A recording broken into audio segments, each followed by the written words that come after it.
देना और बाकी हम लोग एनालाइज करते हैं कि लॉन्ग टर्म शॉर्ट टर्म कहाँ पे रिटर्न आया, कहाँ पे रिटर्न नहीं आया, कहाँ पोटेंशियल है। लेकिन बहुत सारे जो टेंशन थे वो दूर हो गए हैं। तो चूंकि आप लोग तो बहुत सारे इन्वेस्टर से मिलते होंगे, आपके क्लाइंट होते होंगे, आजकल उन लोगों के मन में चल क्या रहा है? गौरांग शाह से कुछ बताइए ऐसी बात जो आमतौर पे आप पर्दे पे बताते नहीं हैं। जो आते हैं लोग सब आज तक क्या आपसे क्या पूछते हैं कि अब क्या करना है? कुछ पूछते हो, कुछ डिफरेंट सवाल, कुछ उन लोगों के मन में क्या चल रहा होता है? पिछले कुछ सालों में आम निवेशक की जो सोच समझ और अनुभव है वो हाँ। बहुत ऊपरी स्तर तक गया है। आज से कुछ सालों पहले अगर 4-5% बाजार में करेक्शन आ जाता था तो लोग दौड़ दौड़ के शेयर बेचने की बात करते थे। आज की अच्छा। तारीख में बड़ा परिवर्तन हुआ है और ये मैं जमीनी स्तर पर जो हम निवेशकों को जागरूक करने का अभियान चलाते हैं वहां पर हम अहम भूमिका निभाते हैं।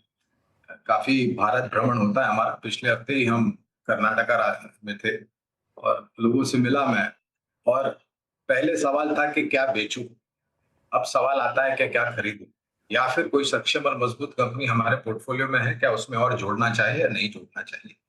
और कुछ ऐसे भी निवेशक होते हैं जहां पर ये जो माहौल चल रहा था और जो क्षेत्र प्रभावित हुए उबलते हुए कच्चे तेल के दाम को लेकर के या फिर नेचुरल गैस एलपीजी को लेकर के, तो वो हमको आकर के पूछते थे कि ये जो नीचे की तरफ के दायरे हम देख रहे हैं कुछ क्षेत्र में, चाहे फिर वो ऑटो क्षेत्र हो गया, उड़ान क्षेत्र हो गया, या फिर कुछ हद तक मेटल सेक्टर वगैरह, वो ये पूछ रहे थे कि एक कॉन्ट्रा कॉल लेने का ये समय है क्या। तो ये निर्भर होता है लक्ष्मण भाई, हर एक निवेशक एक ही विचारधारा, एक ही सोच, एक ही जोखिम झेलने की क्षमता से नहीं चलते हैं।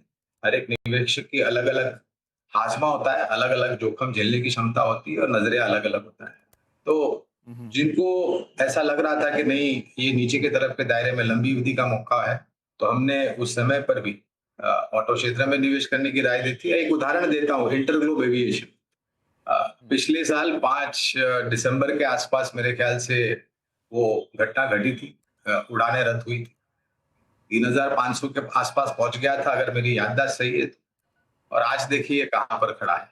तो ये यार, दिसंबर और जून में ज्यादा अंतर नहीं है, ज्यादा समय नहीं हुआ है। अगर आपने तब ये विचारधारा और हमने तो हमने उस समय पर कुछ जो निवेशक के पास जोखिम झेलने की क्षमता है, हमने इंटरग्लोब में भी निवेश करने की राय दी थी। ऑटो क्षेत्र में जब कच्चा तेल उबल रहा था, लोग सोच रहे थे कि गाड़ियां पेट्रोल डीजल बेचना बंद हो जाएंगे, तब भी हमने राय दी थी। कुछ लोग सोच रहे थे कि खपत को लेकर के ये बारिश का मौसम अगर ऐसा हो रहा है तो शायद खपत क्षेत्र पर, चाहे वो फिर डिस्क्रिशनरी हो या नॉन डिस्क्रिशनरी हो, तो हमें लग रहा है कि मौका है। तो ये निर्भर होता है लक्ष्मण भाई, ऐसा नहीं कि एक ही मापदंड सभी निवेशकों के लिए होता है। हाँ, लेकिन मेरा जो अनुभव रहा है, कभी-कभी क्या होता है ना लक्ष्मण भाई, कि अगर बहुमत एक तरफ होता है और आप उस बहुमत से सहमत नहीं हो और आपकी विचारधारा विपक्ष की है, तो शेयर बाजार में कभी-कभी विपक्ष में होना भी फायदेमंद साबित होता है। हम्म। नहीं, विपक्ष में होना पता नहीं शेयर बाजार में फायदेमंद होता है, बाकी जगहों तो बहुत फायदेमंद होता नहीं है। संसद में विपक्ष में बैठी है तो बहुत फायदा मैं होगा शेयर ही, बाजार की बाकी बात जगह कर तो रहा हूँ। संजय सिन्हा सर, आपके पास इन्वेस्टर्स लोग आ रहे होते हैं तो आजकल क्या पिछले 2-4 दिनों में क्या उनका मूड माहौल बदला है? कुछ लोग ऐसे भी हो कह रहे हैं कि देखिए मैं तो अभी रुका हुआ था कि ईरान वॉर खत्म होगा, बाजार सुधरेगा तब पैसा लगाएंगे, लेकिन बाजार तो 2-4 दिनों में रॉकेट होगा, अब तो पैसा लगाने का कोई मौका नहीं मिला। कुछ ऐसे भी अफसोस जताने वाले, या फिर कुछ ऐसे लोग जो आनंद फान में बेच के भाग गए हों वो अब निराश हो रहे हों? तो 2 ट्रेंड हैं लक्ष्मण जी जो दिख रहे हैं।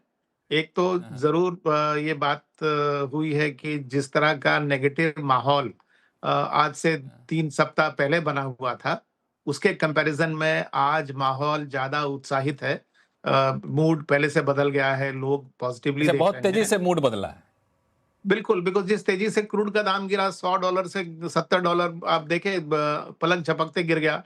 तो लोगों को ये एहसास हो रहा है कि एसेट प्राइसेस जो हैं, वो हाँ। काफ़ी जल्दी दोनों तरफ मूव कर सकते हैं।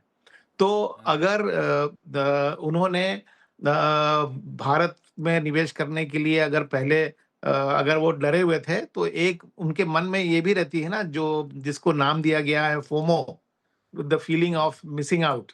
तो कहीं ऐसा ना हम्म। हो कि यहाँ से तेज़ी आ जाए और हम छूट जाएँ। लेकिन टूट जाए। हाँ, लेकिन जैसा ये अपने कार्यक्रम का जिस तरह का टॉपिक ही था लक्ष्मण जी, कि हम्म। ऐसा नहीं है कि सारे जो आशंकाएं हैं वो दूर हो गई। जैसे मानसून को लेकर अभी भी आशंका है। हाँ, फर्स्ट क्वार्टर के रिजल्ट किस तरह आएंगे उसको लेके आशंका है। तो जैसे जैसे गौरंग भी बता रहे थे ना कि कुछ लोग हैं जो अग्रेसिव बेट लेते हैं। तो जो अग्रेसिव बेट लेने को तैयार हैं वो बाजार में आज प्रवेश करने के लिए बिल्कुल उत्सुक हैं। लेकिन एक दूसरा ट्रेंड भी मुझे देखने को मिल रहा है लक्ष्मण जी, जो कि मैं सामने रखना चाहूंगा। होता क्या है ना कि जो आम निवेशक है वो नियर टर्म परफॉर्मेंस को देख के ज्यादा प्रेरित हो जाता है। और हाल के दिनों में जो विदेशी बाजारों का प्रदर्शन रहा है वो हमारे बाजार से काफी अच्छा रहा है। तो लोग अगर म्यूचुअल फंड में इंटरनेशनल फंड्स इन्वेस्ट करने का जरिया अगर खुला होता तो मेरे ख्याल से शायद सबसे ज्यादा फ्लो हमको उस कैटेगरी में मिलता।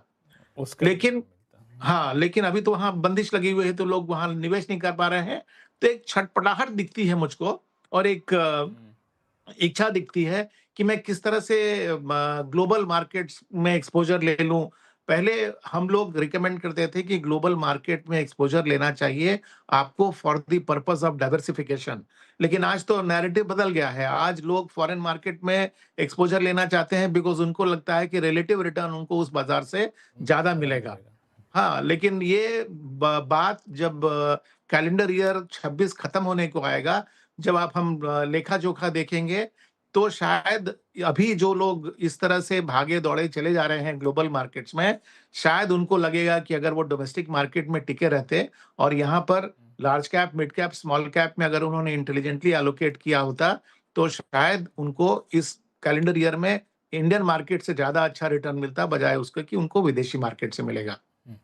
हालांकि ये है कि लोगों में अब इतना पेशेंस रहता नहीं है। अब जेनजी ज्यादा मार्केट में आ गए हैं तो वो तो चाहते हैं कि आज पैसा लगाएं कल कमाएं। तो जी, बाहर जब आए, जब बिल्कुल, भारतीय मार्केट सुधरेगा तो आ जाएंगे वापस, जब जहां बिल्कुल। पैसा मिल रहा है वहां चला जाए, तो ये सोच रहती है।